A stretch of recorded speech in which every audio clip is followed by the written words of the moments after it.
Congratulations are in order for the Riegers. If I understand it right, didn't you guys go to court this week and have adopted 3 new ones to your family? Congratulations.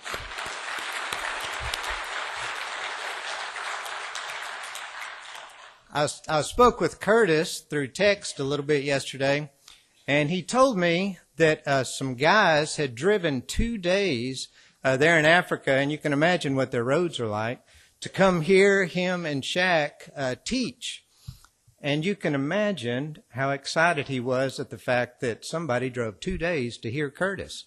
He sounded like he was having a great time, and I know that he and his wife Lisa would appreciate your continued prayers, not only for their mission while they're there in Africa, but for their safety and safe return as well.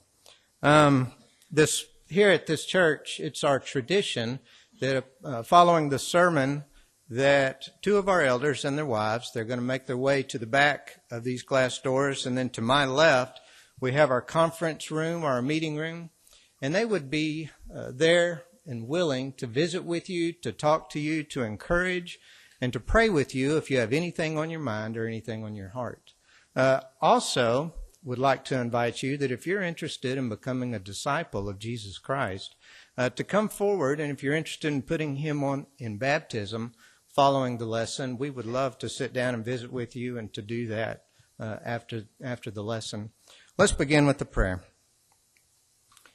Heavenly Father, as we look at the stories from your holy word, please help us to be eager to learn and to be motivated in our lives to live a life like your Son Jesus. We thank you for your holy word. It's in Jesus' name we ask this prayer. Amen. Within the circles of Church of Christ, sometimes you hear people say things like, well, I was raised in the church. And what that translates into is probably I was born in a Church of Christ. My parents went to a Church of Christ. There's a good chance that my grandparents went to a Church of Christ. And we understand what that means. Well, I was raised in this church. Translation, I was raised in this church. And I have been here for almost my whole life. And I can still remember going to Sunday school in the classrooms where the Sunshine School still has class on weekdays, just right down here in the old part of the building in the hallway. And yeah, my mom has been looking for that picture. I know she has. But I can still remember having teachers, good Sunday school teachers like Scotty Sherrill or the late Mary Jo Caldwell. And I can remember those classes and the flannel board and the star charts. You know, if you have your memorization, you get a star. And I had good Sunday school teachers. I did. But as we have started this new series on the prequel, and Curtis has been teaching these stories from the Old Testament, I got to tell you, I don't remember these. There are some of these stories that I find myself thinking, either I was not paying attention closely in class as a young man, or the Sunday school teachers used some really good discretion in holding off. Well, we're going to wait till he's a little bit older, till these kids are a little bit older, before we bring these lessons on. Which, if that's the case, I still probably was not paying attention closely. But this morning, we're going to look at 2 Kings, chapter 9 and chapter 10. We're going to look at the story of Jehu. This is a story, I'm going to just lay it out there for you. This is a violent story. It's rough. And it's one of those stories that I don't think I was taught as a young man. And as I read it, my mouth hung open a few times as I read this story. So the plan is I'm going to paraphrase chapters 9 and 10. You are more than welcome to read along if you'd like to, and I'll pick some of the scriptures out as we go. Understand that when I come to places and when I come to names of people, it will be said with a heavy East Texan accent. And I think you'll understand what I'm saying as we go. So, our story begins with Elisha calling a group of his prophets together, and he finds a young man, a young prophet, and he sends him to Ramoth Gilead. As you can see on the map, it's central Israel, but it's right on the border of Aram. And they ended up having a lot of skirmishes and a lot of battles there as the Arameans came in to try to take portions of the land of Israel. So he picks this young man to send him down to this area, and he says, I need you to find the commander Jehu. So we see in 2 Kings chapter 9, verses 6 through 10, Jehu got up, went to the house. The prophet poured the oil on Jehu's head and declared, this is what the Lord, the God of Israel says. I anoint you king over the Lord's people, Israel. You are to destroy that house of Ahab, your master, and I will avenge the blood of my servants, the prophets, and the blood of all the Lord's servants shed by Jezebel. The whole house of Ahab will perish. I will cut off from Ahab every last male in Israel, slave or free. So you can just imagine, verse 9. I will make the house of Ahab like the house of Jeroboam, son of Nebat, and like the house of Baasha, son of Ahijah. As for Jezebel, dogs will devour her on the plot of ground at Jezreel, and no one will bury her. Then he opened the door and ran. So Jehu is in this place, and all of a sudden his meeting with his fellow commanders, his family, army officers, is interrupted by this young prophet, and he anoints the oil on his head, and he tells him, you're going to wipe out the house of Ahab. And then the guy just takes off and runs away. And you can imagine, that was strange. That was odd. Well, as it turns out, if you look back at 1 Kings in chapter 19, well, we're more familiar with this story in 1 Kings chapter 18, where Elijah sort of has it out with Ahab. Remember on Mount Carmel? And the Lord sends the fire down and it burns up the sacrifice. And then Elijah calls the people, and they have all the prophets of Baal killed. Well, Jezebel gets word of what just happened, and she makes a threat towards Elijah, and you know the story. He runs. He's gone. And he ends up at a place called Mount Horeb, where he is hiding. Well, God finds Elijah, and he says, I want you to step outside on this mountain, and I'm going to pass by, and then I have something to say to you. So Elijah steps out, and as you remember the story, a strong wind just rips through the mountain. And then following the wind, an earthquake shakes the mountain. And then a fire just blows through and destroys everything. And then God comes to Elijah in a whisper. And this is back in 1 Kings, and this is what he has to say. The Lord said to him, go back the way you came and go to the desert of Damascus. When you get there, anoint Hazael king over Aram. Now listen to this part. Also anoint Jehu, son of Nimshi, king over Israel, and anoint Elisha, son of Shaphat, from Abel, Maholah, to succeed you as a prophet. Jehu will put to death any who escape the sword of Hazael, and Elisha will put to death any who escape the sword of Jehu. Yet I reserve 7,000 in Israel, all whose knees have not bowed down to Baal, and whose mouths have not kissed him. So maybe it wasn't such a shock for Jehu whenever he's anointed by this young prophet, and he's not too completely caught off guard. Many scholars seem to think that whenever Jehu and his comrades were meeting there, that probably they were already in the process of organizing some kind of coup. They were planning on taking out Joram, who was the king of Israel at the time and also happened to be Ahab's son. So whenever the young prophet comes and he anoints Jehu goes back in and he tells his comrades, they're asking what went on. And at first he's a little hesitant to tell them. And then he says, okay, here's the deal. This is what's going on. And all of a sudden they rally behind Jehu and they are on his side strong. So he and his men, they jump in their chariots and they take off to Jezreel, where Joram, the king of Israel, happens to be mending his wounds, taking care of himself because he's been in battle as well. So they make their way to Jezreel. So as we get closer, as Jehu and his army comrades, as they get closer to Jezreel, there's a guard in the watchtower, and he speaks out, tells another soldier, he says, tell the king that someone's coming. So Joram, the king of Israel, he says, well, put a man on a horse and send him out. Ask him if he comes in peace. So they put a man on the horse, and he rides out to Jehu, who is highly motivated at the time.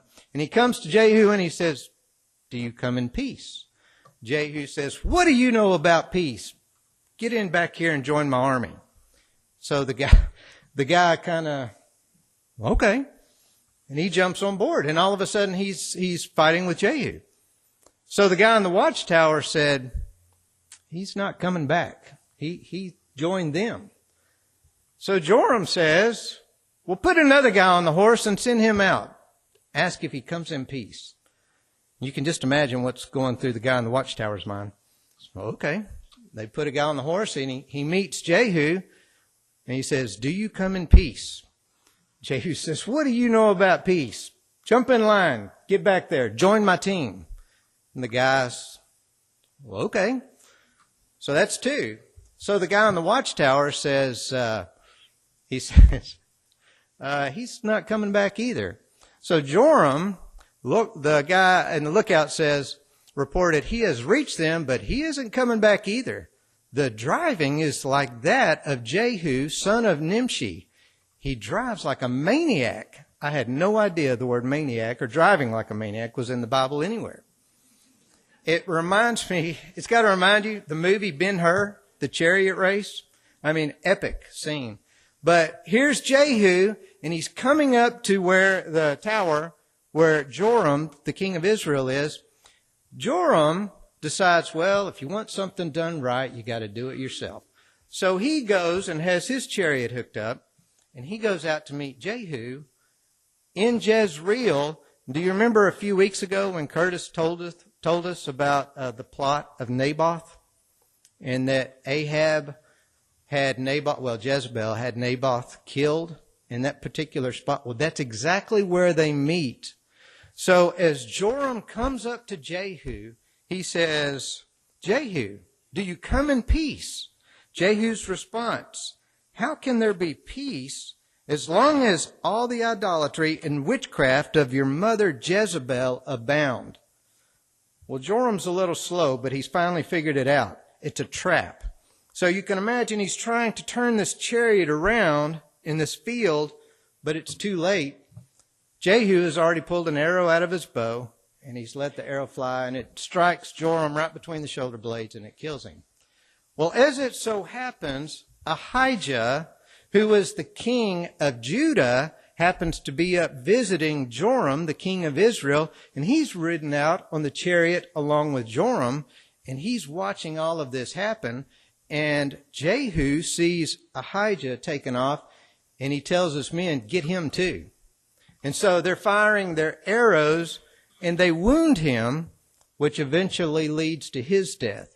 And so in this brief conflict, you've got two kings, the king of Israel and the king of Judah, who've just been killed by Jehu. He has just made a name for himself. So as he's coming into Jezreel, there's probably a buzz. There's probably people talking. And as he's coming into Jezreel, he still is looking for Jezebel. So here we are, and Jehu comes up to the place in which Jezebel is, and she's prettied herself up, and she sticks her head out a window, and she offers an insult to Jehu. And he just basically ignores the insult. And listen to what he says in verse 32. He looked up at the window and called out, who is on my side? Who? 2 or 3 eunuchs looked down at him. Throw her down, Jehu said. So they threw her down, and some of her blood splattered on the wall and the horses as they trampled her underfoot. You're beginning to see why I didn't hear some of these stories down in these classrooms. So Jezebel has been done away with. Jehu is making a name for himself rather quickly. We move to chapter 10. Jehu comes into Jezreel, and he basically wipes out anyone and everyone that's affiliated with Ahab in any way. And he's established himself there, But if he's going to be king of Israel, he's got to move to Samaria, which is the capital of Israel. So he sends a letter to Samaria, and he tells the people, he tells the administrators, palace administrators and the governors and the leaders, he said, look, here's what you need to do. It's here in chapter 10, starting in verses 1 through 3. Now there in Samaria, 70 sons of the house of Ahab. So Jehu wrote letters and sent them to Samaria, to the officials of Jezreel, to the elders and to the guardians of Ahab's children. He said, you have your master's sons with you, and you have chariots and horses, a fortified city and weapons. Now, as soon as this letter reaches you, choose the best and most worthy of your master's sons and set him on his father's throne. Then fight for your master's house. Well, you can just imagine what this means for those in Samaria. They say, nope, we're not going to do it. We've heard about you. Your reputation precedes you. We're not doing it. You tell us what you want, and that's what we'll do. So Jehu wants to see how serious they are about following him.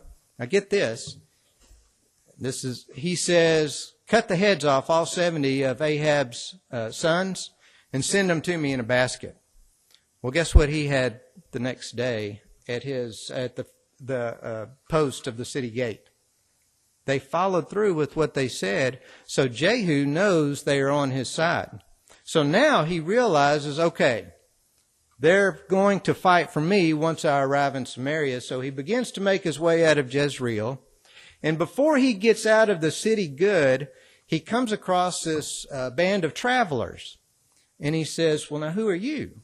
And they say, oh, we're relatives of Ahaziah, the king of Judah.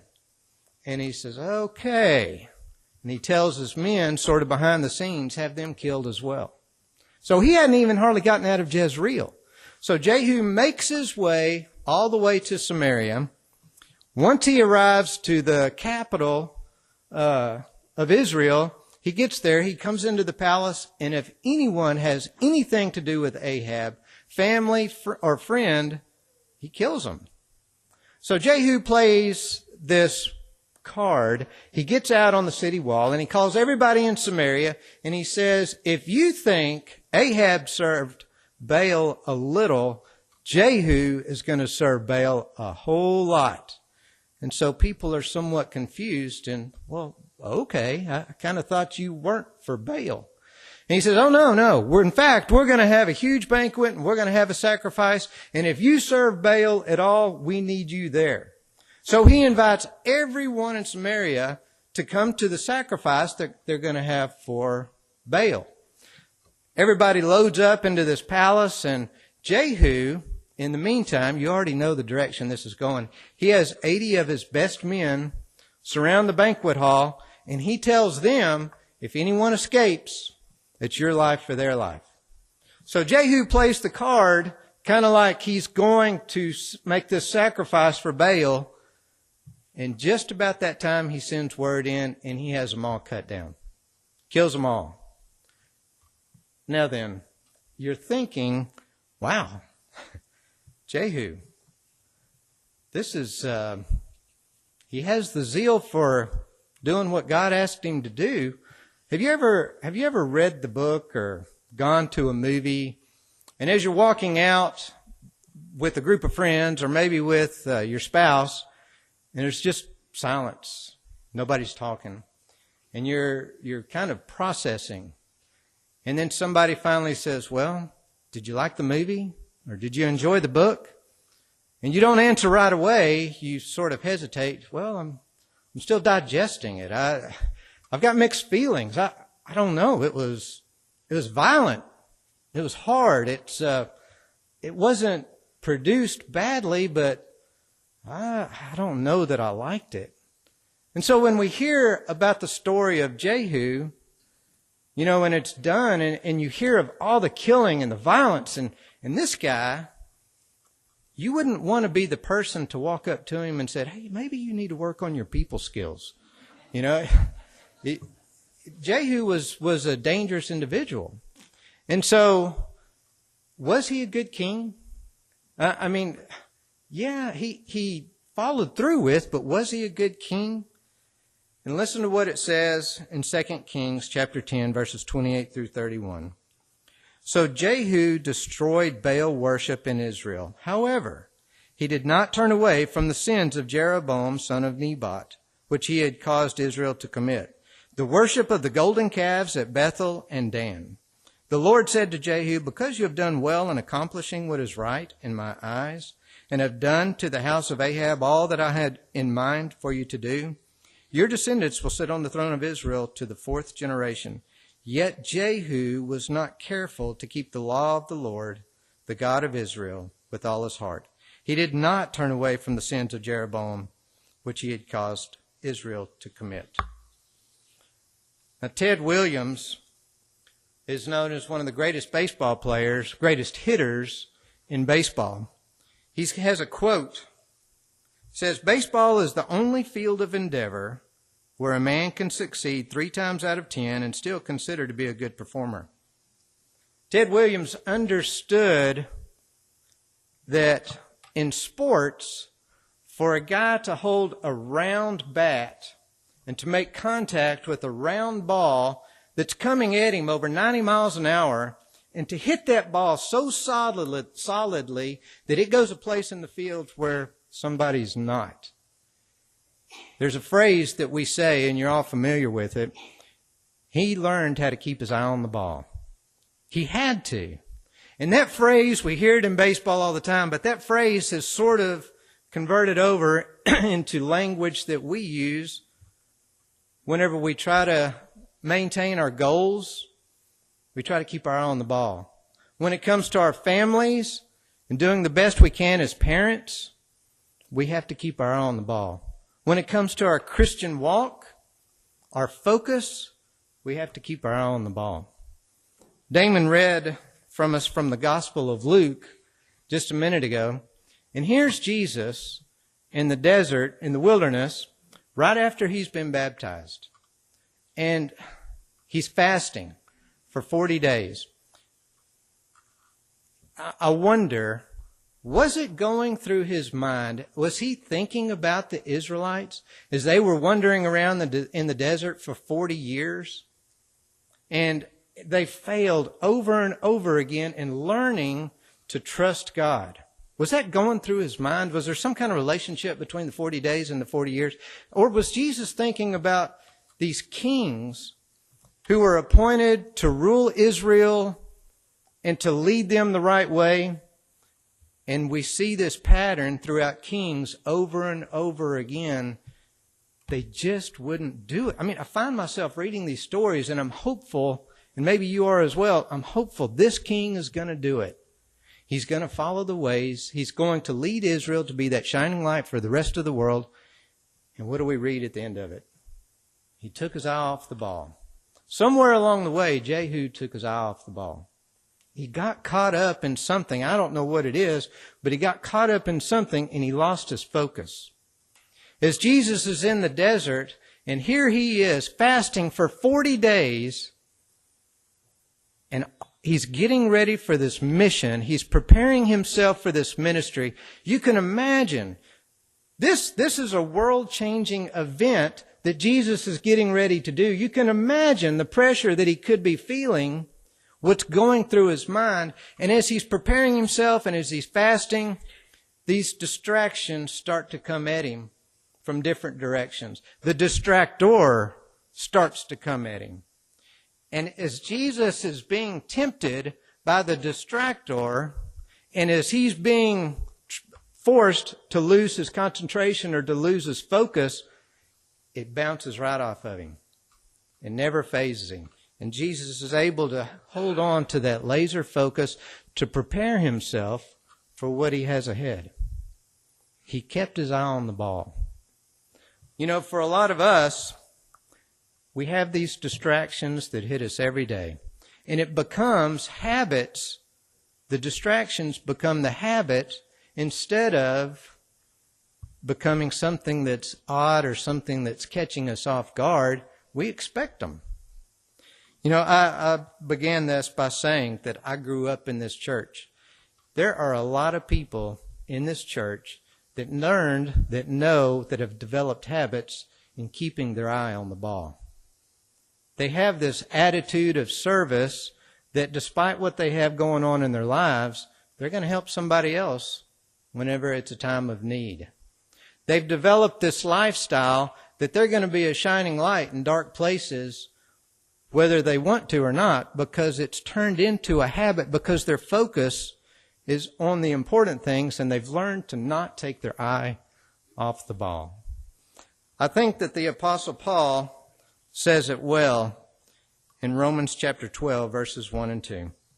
He says this, "Therefore I urge you, brothers and sisters, in view of God's mercy, to offer your bodies as a living sacrifice, holy and pleasing to God. This is your true and proper worship. Do not conform to the pattern of this world, but be transformed by the renewing of your mind. Then you will be able to test and approve what God's will is, his good, pleasing, and perfect will." Let's stand and sing.